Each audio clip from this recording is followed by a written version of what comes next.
अतीक अहमद 5 बार के विधायक, एक बार सांसद रह चुके। 1989, 91, 93, 1996, 2002 से लगातार विधायक चुने गए। साल 2004 में फूलपुर सीट से सांसद चुने गए।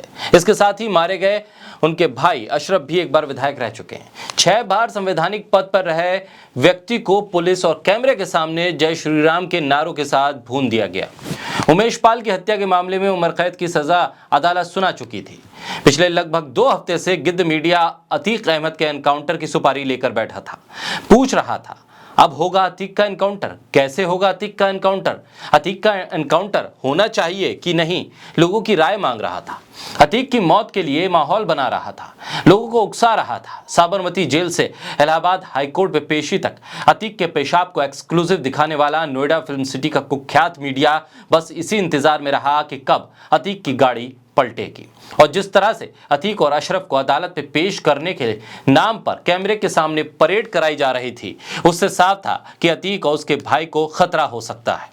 खुद अतीक और उसका परिवार इस बात का अंदेशा जता चुका था। सवाल इसी बात का है कि संदेशों को हल्के में क्यों लिया गया। आखिर वीडियो कॉन्फ्रेंसिंग से अदालत में पेश होने के ऑप्शन होने के बाद भी गुजरात से यूपी क्यों दौड़ लगवाई गई। आखिर क्यों मीडिया के कैमरों के सामने हर पल की लोकेशन साझा होती रही। बिना पुख्ता सुरक्षा इंतजाम के अतीक और अशरफ को बार बार इलाहाबाद क्यों लाया गया। आखिर क्यों एक हथकड़ी में ही दोनों को कई बार देखा गया।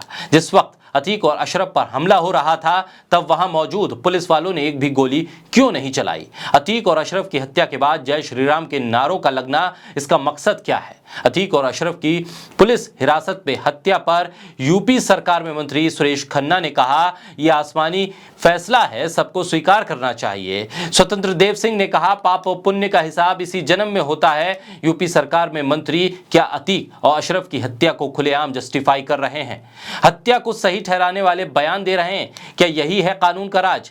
अतीक और अशरफ की हत्या करने वाले लवलेश तिवारी की फेसबुक प्रोफाइल है जिसमें वो खुद को बजरंग दल से जुड़ा हुआ बता रहा है। प्रोफाइल में लिखा है जिला सह सुरक्षा प्रमुख बजरंग दल। सनी और अरुण मौर्य भी इसमें एक और नाम है। लवलेश तिवारी बांदा का रहने वाला है, अरुण मौर्य हमीरपुर का निवासी है और तीसरा आरोपी सनी कासगंज का है। यानी सब अलग अलग जिलों से हैं। आखिर ये एक साथ कैसे आए, किसके कहने पर साथ आए और तीनों को हथियार किसने दिया। तीनों हथियारों के परिवार वालों का बयान एक जैसा है, तीनों के बयान लगभग एक जैसे ये बताते हैं और परिवार वाले कहते हैं कि तीनों घर छोड़ चुके थे, तीनों पर परिवार से कोई मतलब नहीं होने की बात कही गई है। परिवार कह रहा है कि इनसे हमारा कोई मतलब नहीं। क्या ये बस एक सहयोग है या फिर बयानों को भी साझा करके बांटा गया है कि इसी तरह का बयान देना है। अतीक के भाई अशरफ ने 28 मार्च को कहा था कि उनको एक बड़े पुलिस अधिकारी ने यह धमकी दी है कि उनकी जान ली जा सकती है। 15 अप्रैल को अतीक और अशरफ की हत्या कर दी गई। धमकी, अंदेशा, आशंका, लापरवाही और जय श्री राम के नारों के बीच अतीक और अशरफ की हत्या कर दी गई।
उत्तर प्रदेश के इलाहाबाद में उत्तर प्रदेश के पूर्व सांसद अतीक अहमद और उनके पूर्व विधायक भाई अशरफ अहमद की शनिवार को गोली मारकर हत्या कर दी गई।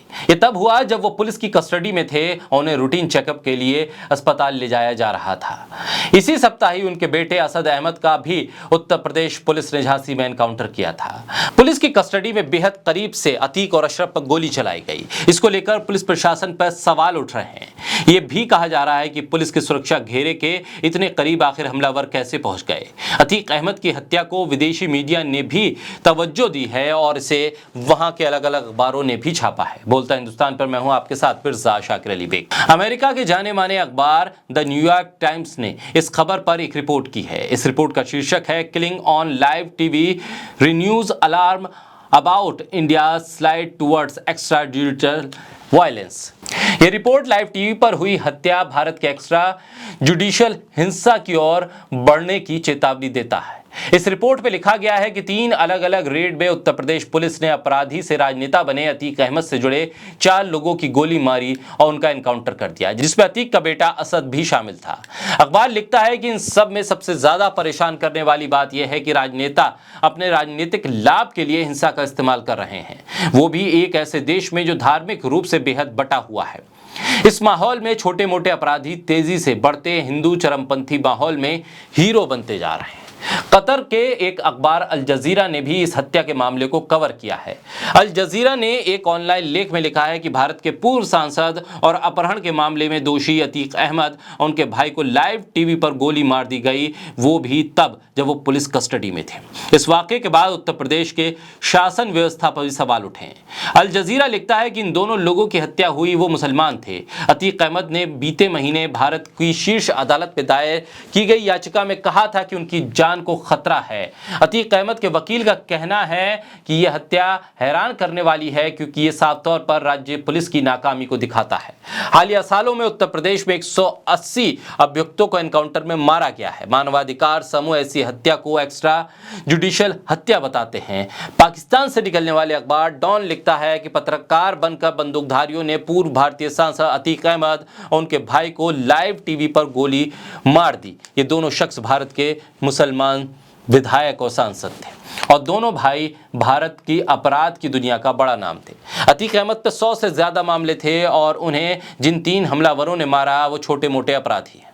एक पाकिस्तानी दूसरे अखबार द एक्सप्रेस ट्रिब्यून ने इस मामले को लिखा है भारतीय राज्य उत्तर प्रदेश में पूर्व सांसद जो अपहरण के मामले में दोषी थे और सजा काट रहे थे, उन्हें उनके भाई को पुलिस की सुरक्षा घेरे में घुसकर गोली मार दी गई। हमलावरों ने हमले के बाद जय श्री राम के नारे लगाए। 60 साल के अतीक अहमद की हत्या यूपी के इलाहाबाद में हुई, जहां हिंदू राष्ट्रवादी पार्टी बीजेपी की सरकार है। तो बीजेपी की सरकार में उत्तर प्रदेश में जिस तरह से अपराधी भयमुक्त हैं, इसका उदाहरण तो देखने को मिला ही, लेकिन ये उदाहरण अब दुनिया भर के अखबारों में छप रहा है और बताया जा रहा है कि G20 के जरिए जो प्रदेश ज्यादा से ज्यादा इन्वेस्टर्स को आकर्षित करने में जुटा था, ये कह रहा था कि हमारे यहाँ कानून का राज है, हमारे यहाँ आके निवेश कीजिए, उसी उत्तर प्रदेश की खबर अब दुनिया भर के अखबारों और वेबसाइट पर छप रही है। बताया जा रहा है कि उत्तर प्रदेश में अब कानून का राज नहीं है, यहाँ पर कभी भी कोई भी किसी को भी और किसी वक्त भी पुलिस की कस्टडी में भी गोली मारकर मौत के घाट उतार सकता है।